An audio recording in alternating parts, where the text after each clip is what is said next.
Salut à tous, c'est Manu, j'espère que vous allez bien. Je vais vous parler de ce petit compresseur gonfleur de la marque Azuno dans cette vidéo, ce que vous pouvez voir actuellement à l'image. C'est un petit kit assez complet avec une petite mallette de transport. Il a l'avantage de fonctionner sur batterie de 7800 mAh et sur alimentation 12 volts. On va faire le déballage ensemble et le test complet. En attendant, comme d'habitude, pensez à vous abonner, à enclencher les notifications et à partager les vidéos pour aider la chaîne. Et nous, on se retrouve tout de suite après ça. Allez, on va faire l'unboxing de ce compresseur de la marque Azuno. Alors on voit qu'il est compatible avec pas mal de choses. Voilà, bon, quelques indications sur l'emballage. Visuellement, il a l'air d'être assez sympa. On va ouvrir cette boîte. On va retrouver à l'intérieur cette jolie sacoche. Donc ça, c'est pratique, c'est bien emballé. Et j'aime bien quand c'est protégé de cette manière. À l'intérieur, on va retrouver ici une petite notice simplifiée. Voilà, je pense qu'on n'en aura pas forcément besoin. On va trouver facilement comment le paramétrer. Le câble qui va permettre de gonfler. Ensuite, nous avons ici le 12 volts pour l'allume-cigare, ce qui est plutôt pratique. Je vous rappelle qu'il y a une batterie de 7800 mAh. Ici, tous les petits éléments avec un fusible supplémentaire et le câble USB qui va permettre de le recharger. Alors, il est assez lourd, belle finition. Voilà, il y a une protection sur l'écran dessus. Et on a une prise USB qui va permettre aussi éventuellement de recharger un smartphone. Et de l'autre côté, le branchement pour le câble de gonflage. Alors, premier contact avec la batterie est déchargée. À vrai dire, je m'y attendais un petit peu. Donc, on va l'alimenter juste pour faire le test. Parce que là, sur 7800 mAh, ça va prendre, à mon avis, 4 ou 5 heures pour la recharge complète. Alors, ça c'est clair. C'est assez lisible. Donc ça, c'est agréable. Je suis désolé pour le reflet dessus. Donc là, on voit qu'on est en PSI. Donc ça charge correctement. Alors il y a très peu de boutons pour les réglages. Ça va être le bouton pour démarrer et éteindre. Et ensuite, sur le bouton droit, on aura les différents paramètres. Ici, moto. Si on appuie encore, vélo et ballon. Et on revient en mode libre. Et après, on peut changer pour passer en barre. Ici, vous avez la lampe de poche.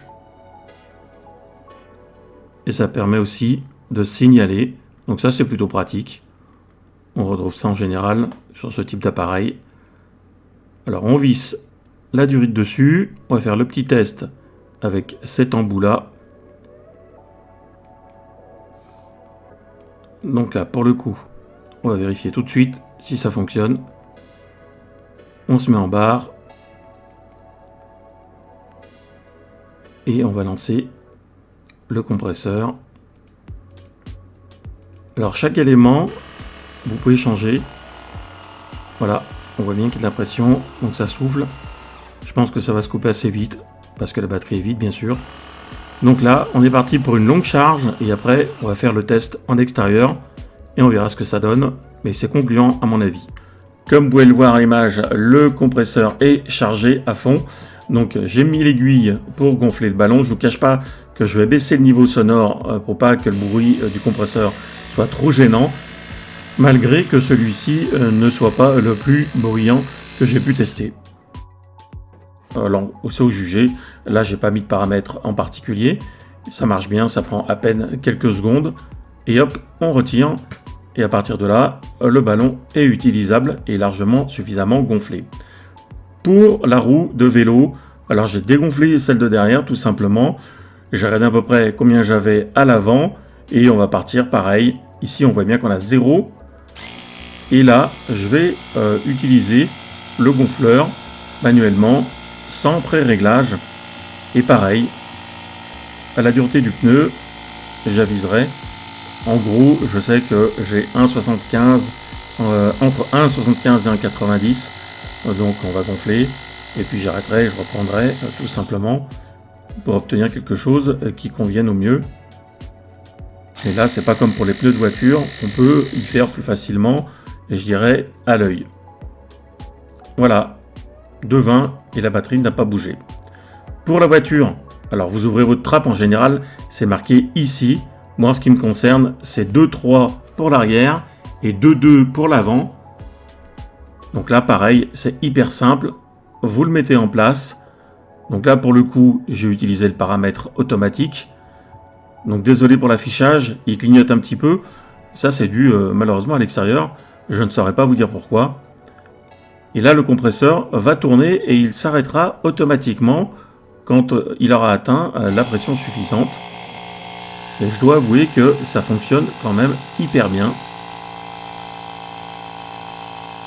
Voilà, on voit assez mal, malheureusement. Mais en tout cas, ça fonctionne nickel. Et là, pareil, on fait la pointe, mais ça va quand même relativement vite. Donc je ne vais pas vous faire les 4 pneus, mais je vais vous montrer aussi pour un pneu avant, où la pression est un peu plus basse, sur 2,2 kg. Et sur le devant, pareil. Ça va relativement vite, alors évidemment ça clignote de partout là, mais je vous assure que normalement ça fonctionne très bien. Alors vous allez voir sur l'image qui arrive que sur l'équilibrage des 4 pneus, plus un ballon et les roues de vélo, et ben, la batterie n'a pas bougé d'un poil, donc ça c'est plutôt bon signe sur l'autonomie, ça remplacera efficacement la prise 12 volts en attendant. Ça reste un très bon produit, la batterie a l'air de bien tenir et le gonflage se fait assez rapidement. Alors, il est assez bruyant, on va pas se mentir. J'ai baissé le son au niveau des enregistrements, mais ça reste largement supportable. Je vous ai mis un lien affilié dans le descriptif. Si vous passez par celui-ci, vous aiderez tout simplement la chaîne Bas Numérique et vous ne payerez pas votre produit plus cher. En attendant, n'hésitez pas à poser des questions et à mettre des commentaires et je répondrai avec plaisir. Et je vous dis à bientôt pour des vidéos et plein d'infos. Ciao, ciao.